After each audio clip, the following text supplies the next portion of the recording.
السلام عليكم متتبعاتي الوفيات، ان شاء الله تكونوا كامل بخير ومهنيين ولاباس.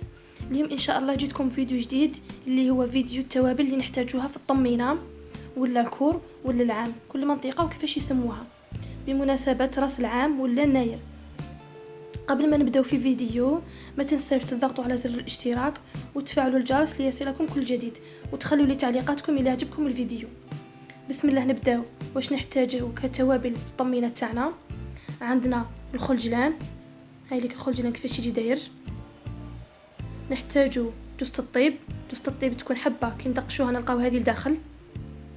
نحتاجو سك الجبير يابس، نحتاجو قرفه عود، نحتاجو الجزر الرقيقه، هاي لك الجزر الرقيقه كيفاش تجي دايره، جزر رقيقه.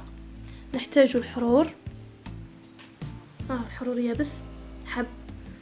نحتاجو الكبابه، هاي لك الكبابه كيفاش تجي دايره. نحتاجو الانجبار، كامل نعرفوا بلي الانجبار مفيد ومليح للصحه وللعظم، هاو لك الانجبار.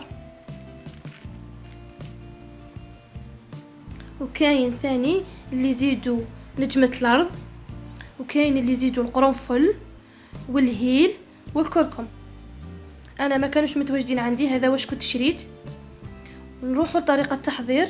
تقدري تشعلي الفرن على نار قليله وديري طاجين ثقيل وتحمصيهم، كي يتحمصوا تخليهم يبردوا شويه تدقيهم بالمهراز، ومن بعد تطحنيهم في الرحيوه، ولا تحمي الكوشه تاعك على نار قليله وتخليهم يتحمصوا فيها، ومن بعد كذلك تدقيهم في المهراز، ومن بعد تفوتيهم في الرحيوه. ودروك نروحوا للكيل، كيفاش نستعملوا الكيل. الكميه اللي تكون قويه في التوابل في الطمينه تاعنا هي القرفه. ناخذوا 3 كيلات قرفه، كيله من باقي المقادير اللي كنت ذكرتهم واللي مش متواجده معايا، كل اخت كيفاش تستعمل. وناخذوا نصف كيل، ربع الكيله من القرنفل، كامل نعرفوا بالقرنفل يجي قاطع شويه.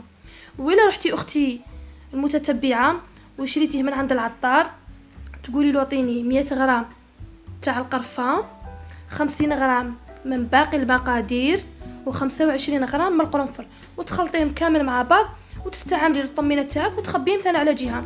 الى كما نقولوا كانت عندكم الطمينه تاع نفاس ثاني تستعملوهم مليح الطمينه تاع نفاس. وفي الاخير نقول لكم الى الفيديو عجبكم واستفدتوا معايا ما تنساوش تخلوا لي تعليقاتكم، ونقول لكم الى اللقاء مع فيديو الطمينه ان شاء الله. سلام.